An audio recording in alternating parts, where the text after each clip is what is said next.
नमस्कार, सुप्रभात news MP के संध्या समाचार में आपका स्वागत है। खबर को शुरू करने से पहले आप सभी से निवेदन है कि इस वीडियो को लाइक करके चैनल को सब्सक्राइब जरूर करें। तो चलिए शुरू करते हैं आज शाम की मुख्य खबरें। ऑनलाइन गैम्बलिंग स्कीम्स को स्टार खिलाड़ियों द्वारा प्रमोट करने पर मध्य प्रदेश हाईकोर्ट ने जताई चिंता। मध्य प्रदेश हाईकोर्ट ने इस बार पर चिंता जताई है कि ऑनलाइन गैम्बलिंग स्कीम्स को स्टार खिलाड़ियों द्वारा प्रमोट किया जा रहा है। न्यायमूर्ति विवेक अग्रवाल की एकल पीठ ने मामले को बेहद गंभीरता से लेकर युवाओं को बचाने की मंशा से वैधानिकता की जांच पर बल दिया है। इस सिलसिले में केंद्रीय विधि, गृह मंत्रालय व राज्य के विधि विभाग को निर्देश जारी किए हैं। इन मंत्रालयों के सचिवों व प्रमुख सचिव को इस बात का परीक्षण करने के निर्देश हैं कि क्या ऐसी ऑनलाइन गैम्बलिंग स्कीम देश के कानून के तहत चल रही है। यदि ऐसा नहीं है तो फिर देश के युवाओं को अवैध गतिविधियों की ओर मुड़कर अपना भविष्य बर्बाद करने से बचाने के लिए इन पर नियंत्रण की दरकार है। कोर्ट ने इस संदर्भ में 30 दिन के भीतर शपथ पत्र पर जांच रिपोर्ट पेश करने के सख्त दिशा निर्देश दिए हैं। जबलपुर में रात से सुबह तक होती रही झमाझम बारिश। देर रात से ही हो रही बारिश ने शहर को पूरी तरह से भिगो दिया है। सुबह लोगों की जब आंखें खुली तो सड़कें, गलियां पानी से भरे हुए थे। मौसम के मिजाज में ठंडक घुली हुई है और रविवार होने की वजह से सुबह अलसाई सी रही। मौसम का पारा काफ़ी नीचे महसूस किया जा रहा है। बारिश का अंदाज कुछ इस तरह रहा कि लगा कि मानसून ने दस्तक दे दी है, लेकिन झमाझम बारिश ने ये संकेत दे दिए हैं कि जबलपुर में भी मानसून बस पहुँचने ही वाला है। शनिवार को भी दोपहर करीब 3:45 बजे घने काले बादल छाए और इस कदर उमड़ धुमड़ कर बरसे कि पूरा शहर तरबतर हो गया। तकरीबन 1.5 घंटे में ही 1.5 इंच बारिश दर्ज की गई। अब इंदौर के लोग ऑनलाइन देख सकेंगे नर्मदा शिप्रा के जल की रियल टाइम गुणवत्ता। प्रदूषण नियंत्रण बोर्ड ने प्रदेश के जीवन रेखा नर्मदा और शिप्रा नदी में पानी की रियल टाइम गुणवत्ता बताने वाले स्टेशन लगाए हैं। इन उपकरणों के डाटा को वेबसाइट पर ऑनलाइन कर दिया गया है। इससे लोग पहली बार पानी की गुणवत्ता और प्रदूषण की स्थिति देख सकेंगे। शहर के कबीट खेड़ी में मौजूद सीवरेज ट्रीटमेंट प्लांट में इस तरह के स्टेशन स्थापित किए जा रहे हैं। प्रदूषण नियंत्रण बोर्ड के अधिकारियों के अनुसार बोर्ड ने प्रदेश में नदियों की गुणवत्ता की मॉनिटरिंग के उद्देश्य से 10 स्थानों पर ऑनलाइन वाटर क्वालिटी स्टेशन की स्थापना की है। उनमें से 3 स्टेशन इंदौर व उज्जैन क्षेत्र में लगाए गए हैं। राज्य सेवा प्रारंभिक परीक्षा 2021 इंदौर में 116 केंद्रों पर शुरू हुई परीक्षा 2 सत्रों में। मध्य प्रदेश लोक सेवा आयोग की राज्य सेवा व राज्य वन सेवा प्रारंभिक परीक्षा 2021 रविवार को सुबह 10 बजे से शुरू हुई है। 2 सत्रों में हो रही है। पहला सत्र सुबह 10 बजे से शुरू हुआ, दूसरा सत्र दोपहर 12 बजे से होगा। पीएससी ने इंदौर, भोपाल, ग्वालियर सहित 52 जिला मुख्यालयों में 977 केंद्र बनाए हैं। प्रदेश भर की परीक्षा केंद्रों पर 3,55,700 अभ्यर्थी शामिल होंगे। सबसे ज़्यादा केंद्र इंदौर में बनाए गए हैं। सबसे ज़्यादा अभ्यर्थी भी इंदौर से परीक्षा देंगे। वायदा टूटने से सोना 200 और चांदी 600 रुपये नरम।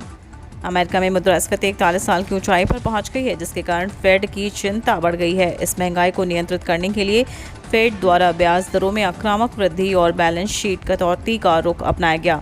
आक्रामक मौद्रिक नीति का असर अमेरिका से जारी होने वाले आर्थिक आंकड़ों में स्पष्ट दिखाई देने लगा है। नतीजा सोने और चांदी की कीमतों को निचले स्तरों पर सपोर्ट है। घरेलू वायदा बाजार में सोना 1% और चांदी में 40% की गिरावट रही। हालांकि सोने की कीमतें निचले स्तरों में सुधरकर 51,100 रुपये प्रति 10 ग्राम और चांदी के भाव 61,700 रुपये प्रति किलो पर कारोबार करते दिखे। LTT गोरखपुर के बीच 2 फेरा चलेगी स्पेशल ट्रेन, भोपाल में भी रुकेगी। गर्मियों की छुट्टियां खत्म हो रही हैं, बच्चे नाना नानी के घर से लौट रहे हैं। ऐसे में रेलवे विभाग यात्रियों की अधिक संख्या को देखते हुए LTT गोरखपुर LTT के मध्य 2 फेरा स्पेशल ट्रेन चलाएगा। यह ट्रेन भोपाल मंडल के इटारसी, रानी कमलापति एवं बीना स्टेशन पर हाल्ट लेकर गंतव्य हो जाएगी। गाड़ी संख्या 02103 लोकमान्य तिलक टर्मिनस गोरखपुर विशेष ट्रेन 20 और 27 जून को LTTT स्टेशन में सुबह 5:15 से प्रस्थान कर शाम 5:10 इटारसी, 6:35 पर रानी कमलापति स्टेशन जाएगी। अगले दिन शाम 5:15 पर गोरखपुर स्टेशन पहुंचेगी। एमपी रेल यात्रियों के लिए जरूरी खबर, 4 का रूट बदला, 4 में लगे अतिरिक्त कोच, 35 ट्रेनें भी रद्द।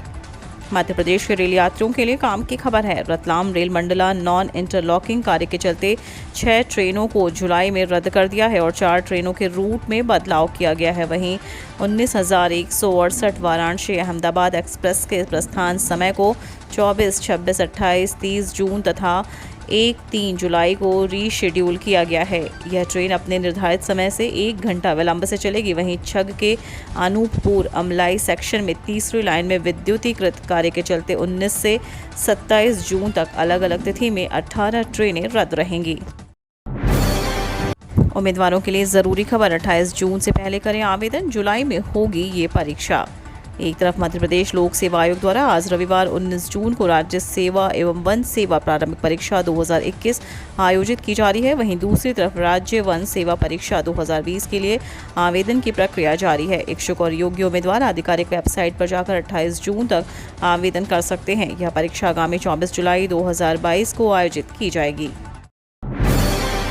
प्रधानमंत्री नरेंद्र मोदी ने दिल्ली के प्रगति मैदान कॉरिडोर परियोजना का किया उद्घाटन। प्रधानमंत्री नरेंद्र मोदी ने रविवार को प्रगति मैदान एकीकृत ट्रांजिट कॉरिडोर परियोजना की मुख्य सुरंग और 5 अंडरपास का उद्घाटन किया, जो प्रगति मैदान पुनर्विकास अभ्यास का एक अभिन्न अंग है। Pragati Maidan integrated transit corridor परियोजना 920 करोड़ रुपए से अधिक की लागत से बनाई गई है और पूरी तरह से केंद्र सरकार द्वारा वित्त पोषित है। 4.75 लाख पेंशनर्स के लिए बड़ी खबर, पुरानी पेंशन डीआर हाइक पर नई अपडेट। मध्य प्रदेश के 4.25 लाख पेंशनर्स के लिए काम की खबर है। पेंशनर्स के लिए 31% महंगाई राहत पर ताज़ा अपडेट सामने आई है। एक तरफ पेंशनर्स ने सरकार को चेतावनी दे रखी है, अगर जल्द से जल्द 17% डीआर का लाभ नहीं दिया गया तो इसका अंजाम आगामी नगरीय निकाय और पंचायत चुनाव पर भुगतान पर पड़ेगा। वहीं दूसरी तरफ पूर्व मुख्यमंत्री कमलनाथ ने शिवराज सरकार से पेंशनर्स को तत्काल 17% महंगाई राहत देने की मांग की है। पूर्व मुख्यमंत्री और मध्य प्रदेश कांग्रेस कमेटी के अध्यक्ष कमलनाथ ने कहा कि मध्य प्रदेश के 4.5 लाख से अधिक शासकीय सेवा से सेवानिवृत्त पेंशनर्स 17% महंगाई राहत की मांग निरंतर कर रहे हैं, लेकिन उन्हें 17% महंगाई राहत अब तक नहीं दी गई। हालात ये हैं कि सेवानिवृत्त लोगों को वृद्धावस्था में जल सत्याग्रह जैसा कठोर कदम उठाना पड़ रहा है।